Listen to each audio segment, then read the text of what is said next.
Yes. Yes, it's that time again. It is that time again. I hope everybody is doing incredibly well. Let's make sure the YouTube is awake. It's awake. It's awake. Good morning, good afternoon, good evening, whatever it is where you're at. Good day. Good times. Good times. Good times. Welcome to Get Your News On with Ron, the world's first viewer-curated streaming news show. That means you guys send me articles, you tell me what's going on in the world, and we figure it out together. We're like, hey, what's going on this planet? Let's get our news on. Let's see what's up. So I want to start today with something pretty uplifting, and I got to just sort of give a thank you to all of you out there in the blogosphere. This hit the presses or hit the blogosphere, whatever you want to call it, like 2 days ago. And so many of you tweeted this at me, and it really made me feel good that so many of you thought of me. Even people that don't, oh, hey, Lucy. Even Lucy's like, I thought of you too, pal. I thought of you too. Even Lucy gets it. But it really made me feel good that so many of you guys thought of me when this hit the presses, and you tweeted it at me because you know that one of the missions of this show, one of the big missions of this show, is to get city-owned internet and municipal broadband, which is basically just another word for city-owned internet, all across the country. Why? Because that ends our net neutrality battle once and for all. What that does is it takes the internet out of the hands of corporate interests. It takes it out of the hands of the Comcast and the AT&Ts and the Verizons, and it puts it into the hands of cities and municipalities. And study after study shows that this is the way to get the highest quality internet at an affordable price. So we would have a free and open internet, and we wouldn't have to worry about losing it, and we would pay less for it. And we get better quality. Those are wins all around. So that's an important mission of this show, because I'll tell you what, without a solid communication vehicle, how can you expect to solve any of our other problems? How can you expect to combat climate change if you don't have a good communication vehicle to find out what the hell's going on? Because I'll tell you what, the corporate media sure as hell ain't going to tell us. How can you expect to try to end all the wars if your only window to the outside world isn't even telling you that they're happening? How can you expect to get the truth about candidates, about people trying to break into the system? You get the idea. We need a free and open internet. And the only way to really assure that free and open internet is to preserve net neutrality as much as we can in the short term. And in the long term, let's get the internet out of these cable companies' hands. Because even if we keep winning these net neutrality battles, they're just going to keep popping up again. Because Comcast is just going to keep going until they get what they want. So Bernie Sanders released a plan for that, and we're going to look at it. This was some pretty good news. So this is straight from Bernie's website. High-speed internet for all. Key points. Provide $150. $150.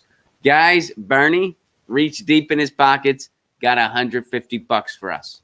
That's going to get each of us internet for about a minute and a half. We're going to pass it around. We're all going to get internet for a solid 90 seconds. Do what you want with that 90 seconds. Check your email, look at porn, whatever you want to do. No judgment. But we are all going to get the fastest internet on the planet for 90 seconds apiece. That's the plan. All right, show's over. No, just kidding. Provide $150 billion. Okay, that's a little different. He's going to provide $150 billion through the Green New Deal and infrastructure grants and technical assistance for municipalities and states to build publicly owned and democratically controlled cooperative or open access broadband networks. In other words, the city owns it, the city cooperates around it, and it's democratically controlled. Meaning, if your city's not doing a good job with it, guess what? You vote the people who are screwing it up out. And if anybody tries to mess with your free and open internet, well, guess what? That's the internet that they use too. Do you think your city council is going to try to strip away net neutrality when they're stuck with the same awful internet you are? All right. Require that all ISPs provide a basic internet plan that provides quality broadband speeds at an affordable price. break up internet service provider and cable monopolies, bar service providers from providing content and unwind anti-competitive mergers, and ensure broadband infrastructure is resilient to the effects of climate change. I like that one, having a little bit of environmental stewardship while we're building our own internet infrastructure. All right, so let's look at the details. Today, high-speed internet is central to the basic functions of families, students, and businesses. Small businesses cannot exist without it. Yet across the country, many people across the country lack quality internet access. High-speed internet service must be treated as the new electricity, a public utility that everyone deserves as a basic human right. Okay, keep in mind, the Title II designation that assures a free and open internet, it designates the internet a public utility. It does not, I'll say it again, it does not give the government control of the internet. That's not what Title II does. That's not what net neutrality does. It just assures that the internet is a free and open platform, is a utility, kind of like electricity, as this website says, or like flowing water. Okay, so Bernie is saying in the High Speed for All internet package, internet is a human right. It is a utility. Internet. So here he goes on to say, the internet as we know it was developed by taxpayer-funded research, using taxpayer-funded grants and taxpayer-funded labs. Our tax dollars built the internet. Thank you. Thank you. So many people are just like, well, I mean, maybe you don't like Comcast and AT&T, but it's their property, and that's freedom. But no, they provide the access. The internet is ours. We built the freaking internet. Taxpayer-funded research, taxpayer-funded grants, taxpayer-funded labs. We built for this thing. We paid for it. Keep that in mind. Internet, telecom, and cable monopolies exploit their dominant market power to gouge consumers and lobby government at all levels to keep out of competition. That might be a hard sell for him. I don't know anybody who has ever called Comcast customer service and not had an amazing experience. Most people love their cable companies. Most people are like, AT&T, I just send AT&T a holiday gift. Just no reason. They're just so great. I send Spectrum. Spectrum is the godchild for my cat, or the godparent. The godchild. Lucy, Spectrum is your godchild. And I assigned it that way because you're not a very nurturing cat. And if Spectrum was your godchild, you would just neglect them and then eat them. That's what you would do. And I'm fine with it. All right. So their greed must end. Verizon made more than $45 billion in profit over the last 2 years. They're struggling. And last year, the CEO took home more than $22 million in compensation to screw you over. Comcast, $34 billion. CEO made more than $35 million. So Comcast CEO, not as greedier, than the Verizon, right? Okay. AT&T took $3 billion from Trump's tax cut and cut 23,000 jobs. We covered that on this show. Guys, remember that? We covered that on this show. AT&T took this big tax cut. One of the things was they were supposed to invest it in jobs. They didn't. They cut jobs instead. They were given a handout, and they broke their promise. Imagine if regular people did that. Imagine if regular people did that. How the government would be screaming about that. How Republicans and Democrats alike would be screaming about that. But if a corporation does it, whatever. It's socialism for the corporations in the United States, just not for the people. They get welfare. There's corporate welfare all over this country. They get bailed out whenever they need it. And it doesn't matter if they said they were going to do something in return. They don't have to. They don't have to be accountable at all. So Bernie's saying it's time to take this critical 21st century utility out of the hands of monopolies and conglomerates and bring it to the people while creating good-paying union jobs at the same time. Now, this is not a radical idea. Cities across the country deliver municipality-owned high-speed internet to their residents, from Chattanooga, Tennessee to Lafayette, Louisiana. If you watch this show on the regular, that is not news to you. Chattanooga, Tennessee has the best internet, some of the best internet in the world. They get speeds that most people around the country can't even imagine, and they pay a reasonable price for it. They pay actually less than what most people pay for their internet across the country. They pay less than what I pay. I have a business account in Southern California. I pay more than what someone in Chattanooga pays for just a regular connection. And they get much higher speeds. They get much higher speeds. I don't remember the up and download off the top of my head, but you can look it up via Google search. They get much higher speeds. And by the way, when these cable companies promise you certain speeds, you usually don't get that speed. That's what you can potentially get. But if you run a speed test, I guarantee that ain't what you're getting. Chattanooga, Tennessee, municipality owned, they get speeds about twice as high as everyone else at a reasonable price. Okay, so here they're talking about an accessibility issue. Now, here's a really interesting part here that I like. Municipalities across the country running their own internet services have proved they can deliver high-quality service internet at a fraction of the price at established monopolies. Let's see what this link's all about. We're going to go ahead and put this in so you guys can see it. So this is a Harvard study. Community-owned fiber networks, value leaders in America. This is a Harvard study.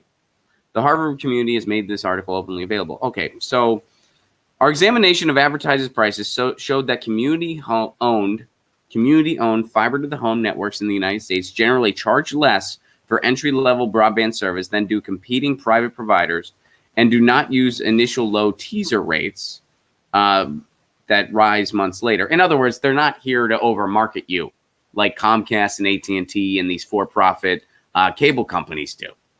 What the cable company does, they offer you this low entry rate, and then they double it the following year. You know, if you buy our internet this year, you're going to get a free steak and cable TV and a gun delivered to your house. And everyone's like, oh, boy. And then the next year, it rises by like tenfold. City-owned internet doesn't do that. Why? Because their main objective is to provide internet for you. They're just trying to have sustainable internet for themselves and for you. That's in city-owned municipal broadband internet, the internet is going to be owned and operated by the people who live in your community.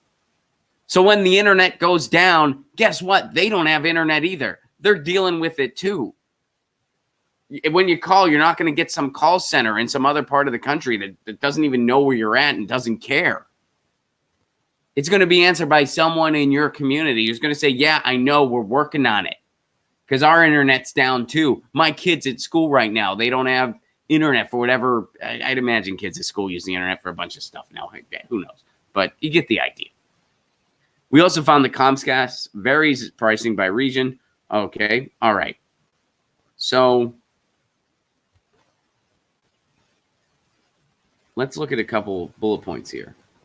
When considering entry-level broadband service, the least expensive plan that provides 25 up, 3 downloads, MPBS service, 23 out of 27 community-owned fiber-to-the-home providers we studied charges the lowest prices in their community when considering the annual average cost of service over a 4-year period. So in other words, to get that speed, you're going to get the best price with the municipal broadband. So let's look at some of the numbers here. So here's a map of where they surveyed a lot of this community broadband. Here's something to highlight. Look at this map of the United States. And these red points are where there's a lot of community broadband going on. Look at all this around Tennessee. Look at how much is going on in Tennessee. Now, we know why that is. People that watch this show regularly, we know why that is. The reason that is because Chattanooga, Tennessee was ahead of the curve in municipal broadband. And in 2014, they brought in their own municipal broadband. They now experience the best internet in the country. Some of the best internet in the world. Again, at a price lower than what most people pay. So that's spread. Keep in mind, Tennessee is not some huge, radical, progressive utopia. Tennessee is actually a very red state. The blue dot being Nashville. And I would know this. I used to live in Nashville. I lived there for a couple years. So it's not like Tennessee is some lefty bastion progressive. There's progressives there, certainly, but you get the idea. But people in this state, who, by the way, usually general consensus, government hands off, government stay out of my life. But they're seeing the value that municipal broadband brings. They're seeing the value of running their own internet. And that's spreading. So here's some of the cities they looked at. Lafayette, Louisiana. Sebawang, Michigan. I'm sure I pronounced that wrong. Dalton, Georgia. Longmont, Colorado. Sandy, Oregon. A lot of these cities we talked about on the show in the past. I didn't know Brookings, South Dakota had municipal broadband.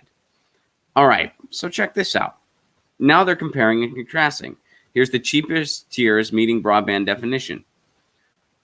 So in Lafayette, Louisiana, Lafayette Utility Systems, you can get 60 up, 60 down for about $599 or $600. Let's round it up to $6. About $600 annually. If you get one of the for-profit cable companies, KTC Pace in this case, you get 50 up, 5 down. So that's slower. With Lafayette, you can get 60. So you can get slower internet if you go with the for-profit cable entities. And I guess you pay less if it's slower, right? Nope, you pay $1,200, almost twice as much.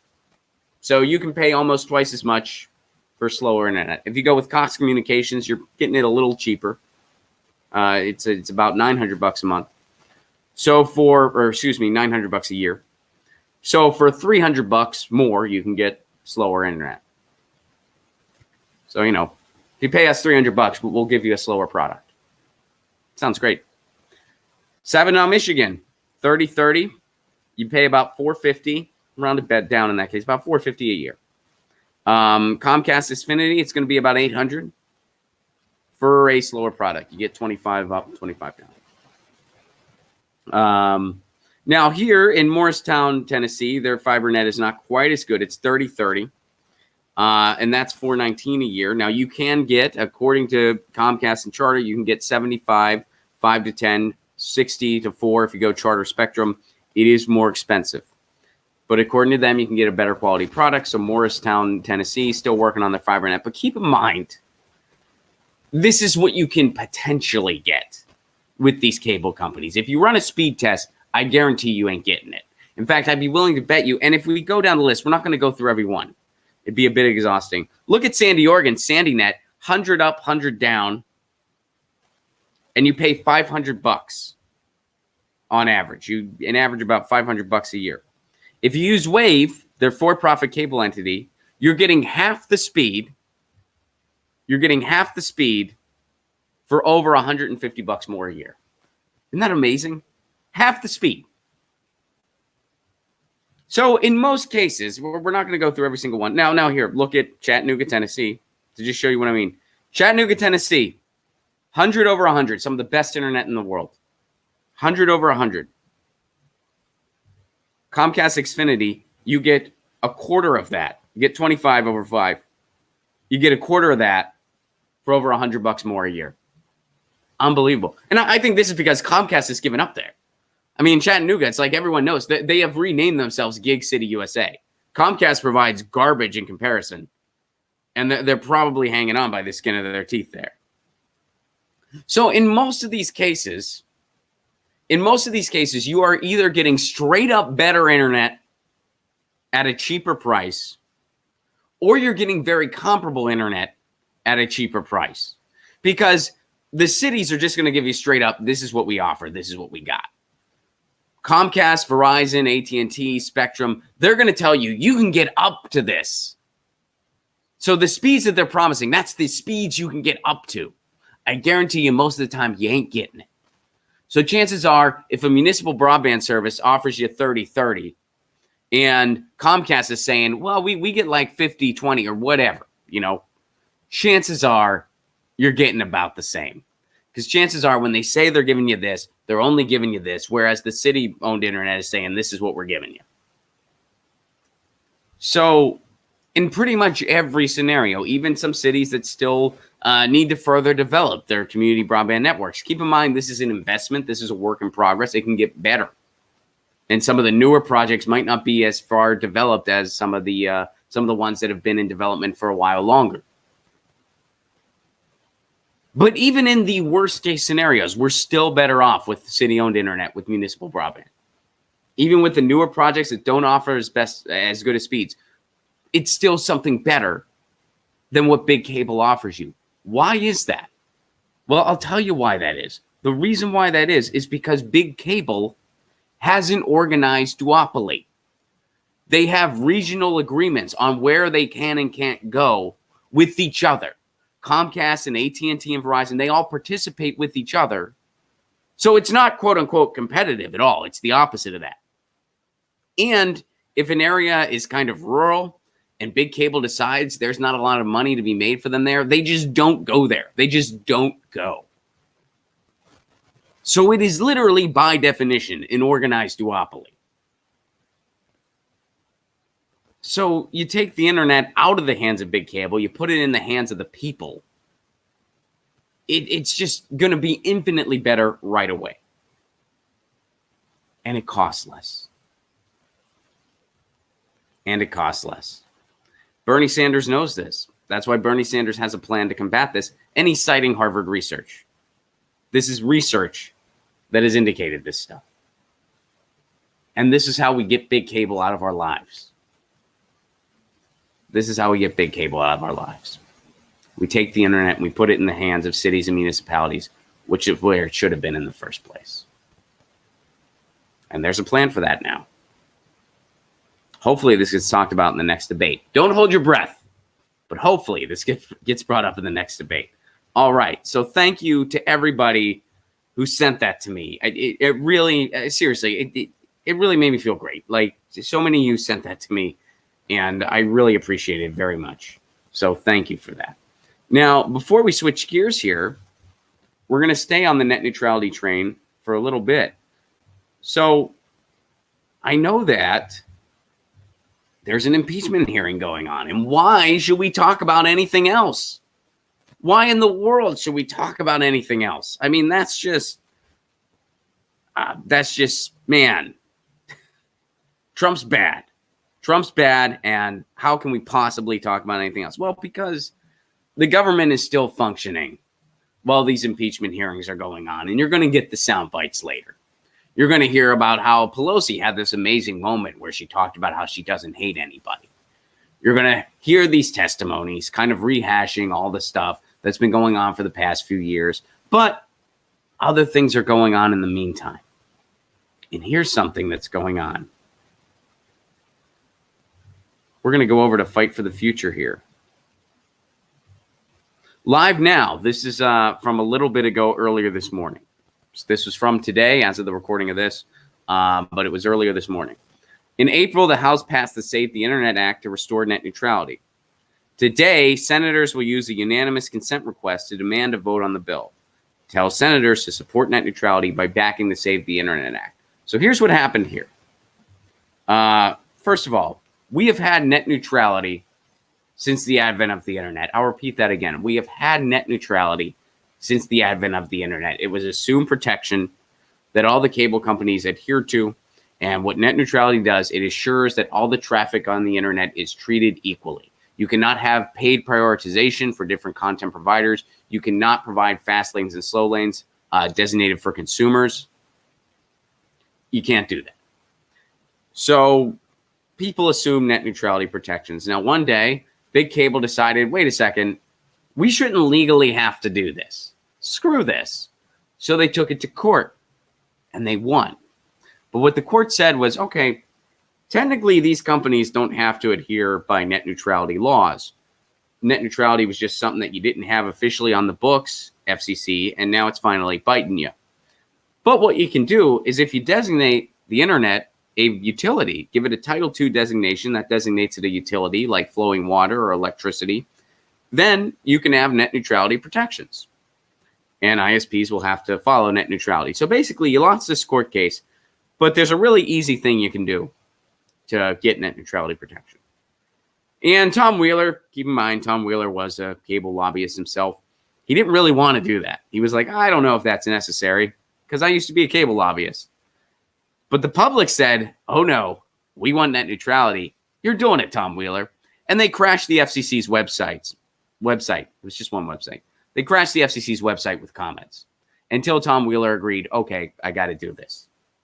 Barack Obama also did pressure Tom Wheeler to do the right thing at the 11th hour. And then we got net neutrality officially on the books. This was in about 2015. Then in 2017, Ajit Pai repealed net neutrality. He just repealed it. And that opened the lane for big cable, to slowly create a post-net neutrality world, which they're doing. I know everyone's like, well, the internet's the same, Ron. It's tomorrow. The internet's still the same. Yeah, it's going to be a slow boil. It's not like they're just going to completely change the internet as you know it overnight. That'd be nuts. It's going to be a slow boil. And you're going to see slow, for instances, of them seeing what they can get away with. Like here in California, when the firefighters weren't able to transmit data as easily as they needed to because of what Verizon was doing. Now, that could have happened even in a world with net neutrality. But in a post-net neutrality world, there's no accountability for something like that happening. In a net neutrality world, Verizon could be held liable. Big cable could be held liable. But without net neutrality, whatever. That's just how it works. Tough cookies. I don't care if you're fighting a wildfire. So that's where we're at currently. The Save the Internet Act was a 3-page bill. And it just said, hey, remember those rules we got on the books in 2015 that designates the internet a public utility? We're going back to that. We're just putting it back. No strings attached. We're putting it back. And this passed the House. And they're trying to force a vote in the Senate. The Senate is blocking it. So what happened today? Well, let's go through Fight for the Future's timeline, all right? So live now, this is where it started. In April, the House passed the Save the Internet Act to restore net neutrality. Today, senators will use a unanimous consent request to demand a vote on the bill. The Senate is discussing the Save the Internet Act to restore net neutrality, but there's a lot more work to be done. We need you with us. And you can go to battleforthenet.com, by the way, to learn more about this and to help Fight for the Future out with their efforts. We're going to keep up the fight to protect consumers from Ajit Pai and the Trump FCC. This is Senator Ron Wyden, who spoke on the floor. He spoke along with Senator Markey and Senator Cantwell, demanding a vote on the Save the Internet Act to restore net neutrality. We are on the right side of history on the issue. That's true. Net neutrality champion Senator Markey on the Senate floor right now, demanding a vote on the Save the Net Act. This has already passed the House. Now, here's the Senate's biggest telecom shill. You know what I love about Fight for the Future? They do not mince words. And they take their gloves off when they need to. That's what I love about Fight for the Future. That's why I've collaborated with them in the past, and I hope to collaborate with them again on the future. And I'm a big fan of the organization. One of the many reasons why I'm a big fan of that organization. The Senate's biggest telecom shill, Senator Wicker, who will block a vote on net neutrality on behalf of his donors at Comcast, Verizon, AT&T. He's making the same tired, debunked arguments he has for years, and it's embarrassing. I'd imagine he said something like, oh, competition, free market, blah, blah, blah, which, again, it's an organized duopoly. There's no competition there. Free market, blah, blah, blah. There's nothing free about an organized duopoly that is price gouging you for internet access, something that all humans need at this point. And no one forgets Senator Sinema is not the only Democrat in the Senate that doesn't support the Save the Net Act.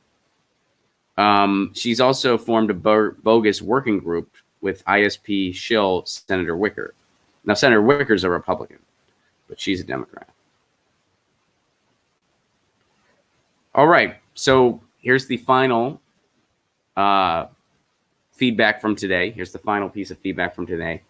As expected, corrupt politicians Senator Wicker and Senator Sinema, a Democrat, Senator Sinema's a Democrat, blocked the Save the Net Act to restore net neutrality from coming to a vote today, despite the fact that the overwhelming majority of voters from across the political spectrum want it to pass. So they blocked it. And I wasn't showing this to you the entire time. Great. Okay. Sorry about that. I was not showing this. Okay. So as expected, corrupt politicians Senator Wicker and Senator Sinema blocked the Save the Net Act to restore net neutrality from coming to a vote today, despite the fact that the overwhelming majority of voters from across the political spectrum want it to pass. All right. Sorry about that.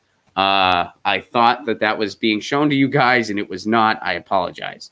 But we'll, here's the scroll. You can find this on Fight for the Future's Twitter, and you can go to battleforthenet.com to see more about this and to support their efforts. So that's what happened.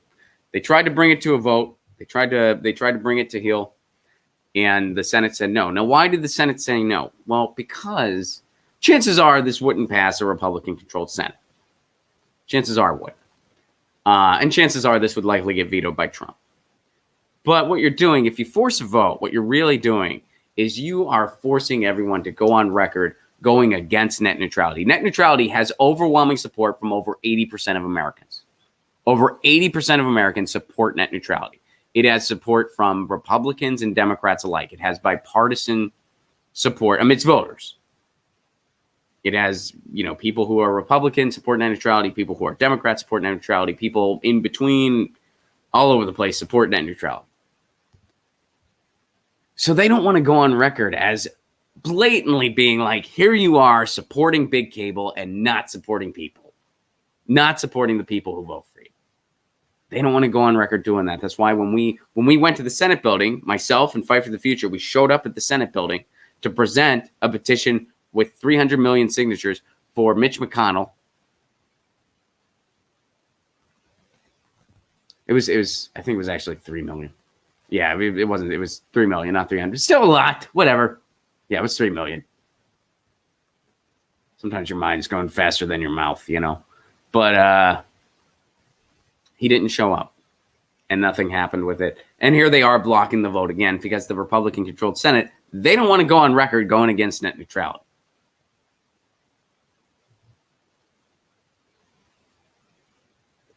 So that's what happened today with the net neutrality event. And thank you, Fight for the Future, for covering that.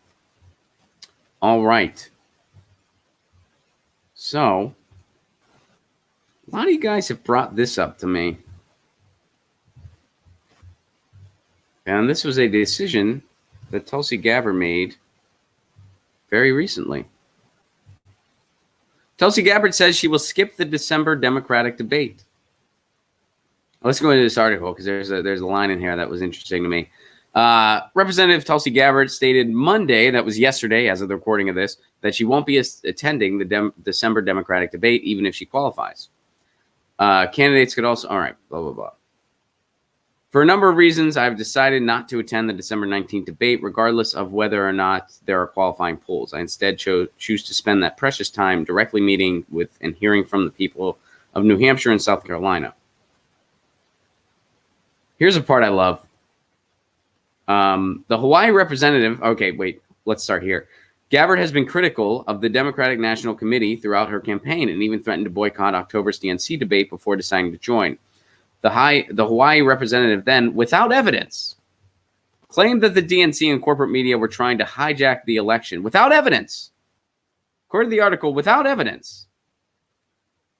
So the Bernie blackout, where they deliberately leave Bernie off of polls. They deliberately leave him off of polls. That's meaningless. That doesn't mean anything. The DNC making up the rules as they go along, saying what polls qualify and what polls don't, to try to get as few outsider voices on there as possible so that it's the establishment versus Bernie. That's nothing. That's no evidence. That's nothing. The fact that Barack Obama has said he would try to stop a Bernie presidency, that doesn't mean anything. The fact that Hillary Clinton has already written Bernie out when she speaks publicly saying, oh, I hope he doesn't do the same thing again where he stays in and he just supports whoever the candidate is. The fact that headline after headline won't acknowledge polls that Bernie Sanders is winning. All of these things, the fact that the DNC has passed laws to try to stop Bernie in the first place, they weren't able to because of how popular he is. All of these things are just nothing. These are just nothing. According to the author of this article, that's meaningless. I don't see how anybody who is paying any remote attention couldn't come to the conclusion that the Democratic establishment does not want Bernie as the nominee. The corporate media does not want Bernie as the nominee because they're really scared that he's going to win. And when he does, there's going to be a lot of pressure to change some things in this country, to really change this country. And it's going to disrupt the apple cart that is big pharma. It's going to disrupt the apple cart that is big cable. It's going to disrupt the apple cart that is for-profit lending for college education. It's going to disrupt all those apple carts, and those are some big donors, baby. The Democrats would rather lose so that the apple cart stays the same. And all these factors, these media blackouts, The DNC, the fact that he gets gotcha questions all the time. I mean, it's like, and you really think this is just an honest and open and fair process? Oh, it's no evidence. What's Tulsi Gabbard talking about? Are you awake? Are you awake? How about what the DNC did last time? What, you think they just changed? WikiLeaks told us what the DNC was doing last time. You think they're not going to try to do it again? That's all evidence-free stuff. That's nothing. That's nothing. The blackouts, the DNC making up rules as they go along. Obama saying he'd try to kneecap Bernie. Ugh. Anyway, getting back to this. So Gabbard has continually criticized the DNC for its debate qualification criteria, including the fact that it only recognizes certain pollsters. Again, yeah, they pick and choose as they go along. Former Vice President Joe Biden, Pete Buttigieg, Tom Steyer. That's amazing. Bernie Sanders, Amy Klobuchar, and Elizabeth Warren. So far, that's who qualified for the December debate that will take place on December 19th. And here, let's just so we're not just taking the article's word for it, we'll go ahead to Tulsi's Twitter.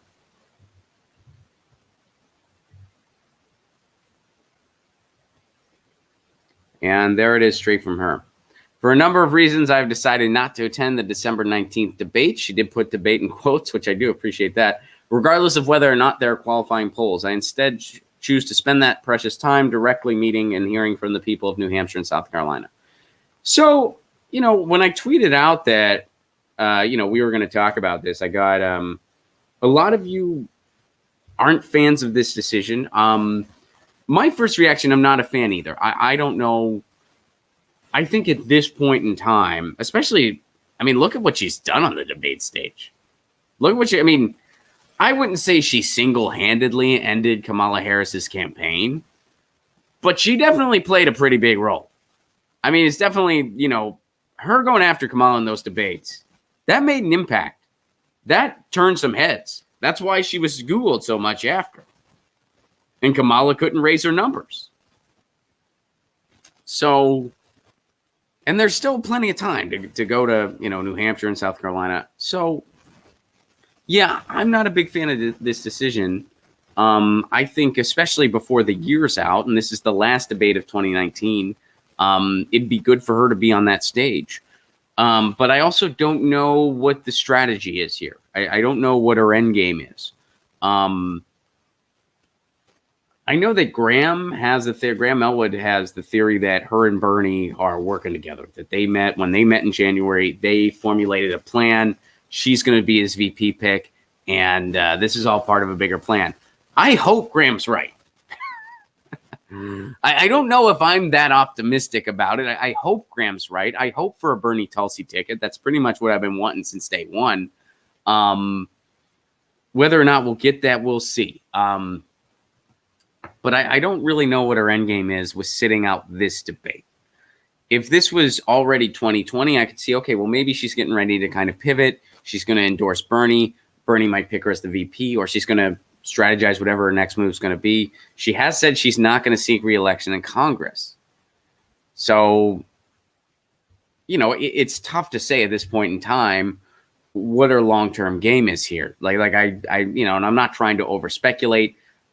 It seems possible she might be trying to get out of politics. I don't know if that's the case or not. I hope she doesn't. I can't say I'd blame her if she did, because I wouldn't blame anyone if they did. Sometimes people email me and they're just like, oh, you should try to convince Jimmy Dore to run for office, or you should run for office. And I'm like, dude, all the peaks I've had under the hood at the political process, it is very gross and ugly. And again, show business on its worst day has more integrity than our politics do, in my experience. Show business on its worst day. So try to convince somebody to run for office.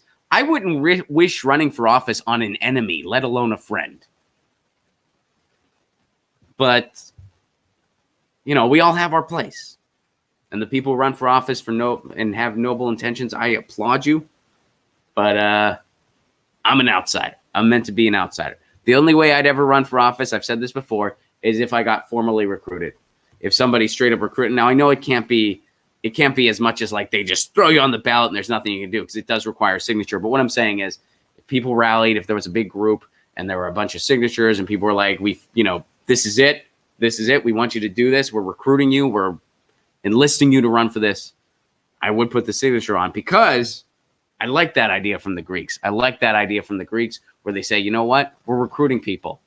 If you want to run, I think if you want to run for president, that should automatically disqualify you. That's what I would like in the future. I want to run for president. Okay, you can never run for president. We recruit people. If you want to run for that office, nope. Too much power thirst. You're out. Not Power Thirst, the amazing drink, but Power Thirst. Do you ever see that on the internet? It's hilarious. But anyway, you get the idea. Because I like that idea, I feel like I'd be a hypocrite if I wasn't willing to participate in it. Fortunately, I doubt this scenario would ever happen. I highly doubt it. And if I ever think it might happen, I'll move to a place where it won't. I'll move to like some small county somewhere where it's just like no one's ever. They're like, oh, we can all put signatures and then you have to run for something. Like, yeah, don't tell anybody. Anyway, so I don't know what our long-term game is here, but I think that given it's the last debate of the year, I think we'd all be better served if she was on that stage. So, I disagree with this decision. I think overall, I think, given the time, given where we're at in this course of our politics and this course in the election season, which holy shit, is it long? Our election season's so long, baseball players are like, what are you guys doing? Even they're confused. So I do disagree with Tulsi's decision here. Curious to see what you guys think. And I'm going to go to the chat, see what you guys are saying.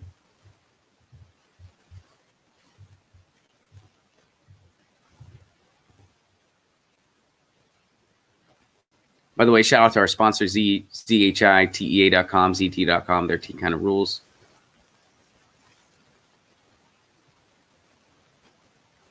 Ron will be a good politician. I disagree. I do not think so. I'm good where I'm at. You don't want me on that side of the hood. I don't want me on that side of the hood. Believe me. Guys, tour dates. Graham Elwood and I got them. First of all, December 13th, 14th. That's this weekend. Do not wait. This weekend. Get your tickets. We're going to be in Southern California premiering our 2020 sets. December 13th, we're going to be at Ventura Harbor Comedy Club. December 14th, we're going to be at the Dojo Comedy Sycamore Tavern in Los Angeles. Jimmy Dore is going to be doing a set on that show. So is Steph Zamorano. You can get tickets for that now at romplacone.com. 2020, what do we have confirmed so far? 2020, we got February 8th, we got Tucson, Arizona. February 29th, we got San Francisco, California. March 12th, Orlando, Florida. March 14th, Miami, Florida. March 13th, we should be coming to Tampa. Hold tight. We're working on finalizing all those details. April 10th, I'm in Pittsburgh, Pennsylvania. Can't wait to see you, my hometown. April 24th, Seattle, Washington. April 25th, Portland, Oregon. May. Do we have anything confirmed in May yet? No, but Cleveland, Detroit, and Cincinnati. Hold tight. We should be coming. Albuquerque, we're working on you as well. June, Southeast, hold tight. Louisville, Nashville, Atlanta, we're coming. We're finalizing all those details, but Louisville, Nashville, Atlanta, we're coming. As soon as things are confirmed, we will be announcing it. July 11th, Chicago, Illinois. That's confirmed now. Grab tickets. Chicago. July 12th, Milwaukee, Wisconsin. Grab tickets at romplacone.com. And, of course, that's the night before the main convention, the main Democratic convention. Yeah, you know it. If you want to support this show on the sustainability end, please do consider becoming a patron. For a Give What You Can level, you get all kinds of exclusive content, including my album. You get my album. How cool is that? How cool is getting my album? Right? But you get it. And you get all kinds of exclusive stuff. And it's for a Give What You Can level. I want to start making mini documentaries. Around city-owned internet. That's the only way we're going to get this movement to grow. I need to start making those so more people are kind of aware what it is and it's broken down. And now that Bernie's talking about it, that's big. I need your help to do that. I need more resources to do that. So if you can, if you're about the cause, if you're about this show, Give What You Can level, even $1 a month goes a long way, and you get all kinds of cool, fun stuff in return. So please do consider it. Patreon.com/Ron Placone. All right, that has been Get Your News On with Ron. And you know the drill. Lucy says meow. I say peace. And oh no, this is happening again. Are you kidding me? This is, wait a second. Wait. Hold up. Why are they doing this? Why do they have to do it this?